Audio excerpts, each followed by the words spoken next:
You know that moment when a child tips a whole tray of counters on the floor again and then just walks away.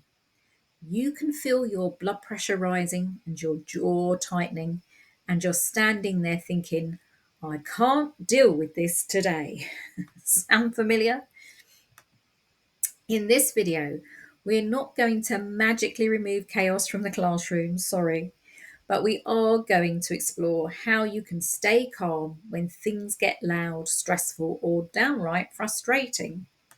Because how you react can shift the energy of the room and protect your own sanity. So, here are 5 ways to do that. 1. Breathe before you speak. It sounds simple, but in the heat of the moment, it's easy to forget. Taking a breath, even just one, before you respond can stop you from reacting emotionally and give your brain a second to catch up. What it also does is put all the children on the back foot because they're expecting you to raise your voice.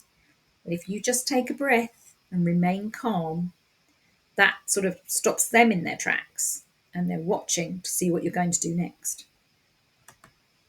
2. Give yourself a neutral face. Practice a calm, non reactive expression, one that doesn't show anger or disapproval but signals, I'm in control. You're not bottling things up, you're just pressing pause while you think clearly. And the thing is, most children will experience adults who do not have a neutral face when they do something wrong.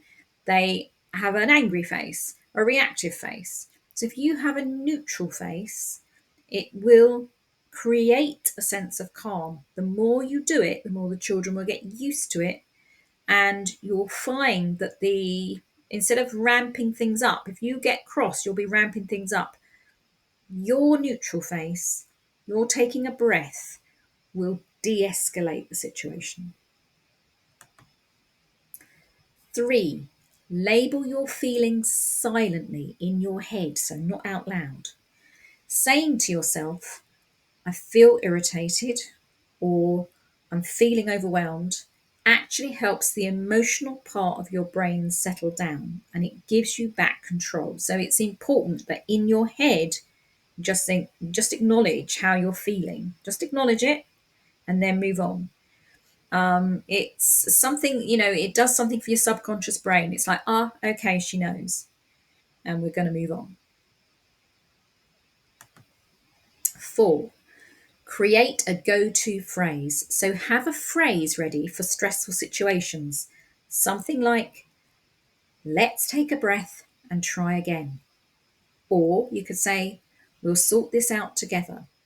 It gives you structure and stops you snapping. So if you have something, and I would suggest you practice it, stand there looking in the mirror, have a neutral face, take your breath, take your slow breath, and then say your phrase. Say several phrases, see which one you feel comfortable with. Have maybe different phrases for different situations. But a go-to phrase means you have something your subconscious brain you can say, so you don't find yourself saying something reactive. 5. Ask for help when needed. So you're not alone. You can feel alone in these situations, but you're not. If you feel yourself tipping into stress or anger, ask another adult to step in for a minute if that's possible. And I know it's not always possible, but maybe, if you're working with a teacher in the classroom, have an agreement between the two of you. There's maybe a signal that you'll give to say, I really, really do need a moment. So the other one steps in. That would be a really good working partnership. That would work very well, because a quick swap can reset everything. Then you get to calm yourself down and you can come back feeling a lot more sort of level-headed. The more you do it, the better you'll get. It's not easy, truly it's not, but if you follow this advice, you'll get better at it, and you'll find that your reaction, your feelings when things start to bubble up in the classroom, you start to feel better about it. You don't feel so jangled. So here's a mindset tip. If you're finding it challenging, trying to work out how you're going to keep yourself calm, because staying calm is a skill. You need to know that you're not failing when you feel stressed. You're human. So staying calm, as I say, is a skill, not a personality trait. And skills can be practiced. So if you practice the advice that I've given you in this video, just practice it. Look in the bathroom mirror and practice everything I've said so that you have it, because your subconscious brain will store that. And then when it happens actually in class, it won't be the first time, as far as your brain is concerned, that you've done it. So the action you can take is to choose one go-to phrase to practice when things start to escalate. Or as I say, you can have more than one. It doesn't have to be perfect. It just needs to help you feel steady in the moment. So here are some things you could say. 1, let's pause and take a breath. It signals a break in the moment, gives everyone a second to reset, and models emotional regulation without blaming or criticizing. And that's the thing you're supposed to be doing, modeling emotional regulation. If you've got a child who is, on the verge of tipping point, and do your nut, that's not teaching them anything. It's just teaching them, well, this is the way to go. You need to be modeling quiet, calm, considered action. 2, you could say, I'm here to help. Let's work it out together. This keeps the tone supportive and cooperative, especially when a child is acting out due to frustration, fear, or confusion. It reminds you and them that this isn't a battle. And 3, you could say, we can fix this one step at a time. This phrase lowers the emotional temperature by focusing on solutions.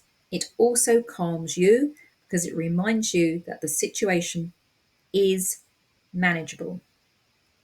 And I think for any of you listening to this that, you've been brought up by parents who, were blinking well to tell you what to do, and you went to school and teachers, especially those of us who are in school in the sort of 60s and 70s, teachers would throw a blackboard rubber across the room,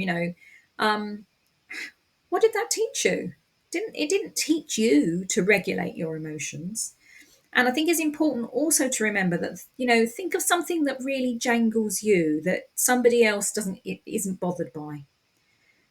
We all have things that we're bothered by, and it doesn't matter that you might not understand why a particular child has a problem with something. The fact is they do. So if you stay calm and show them how to regulate their emotions, you're doing a fantastic job. So you don't have to be a Zen expert in the classroom, just a bit more aware of your own reactions. Every time you stay calm, you teach the children something powerful without saying a word.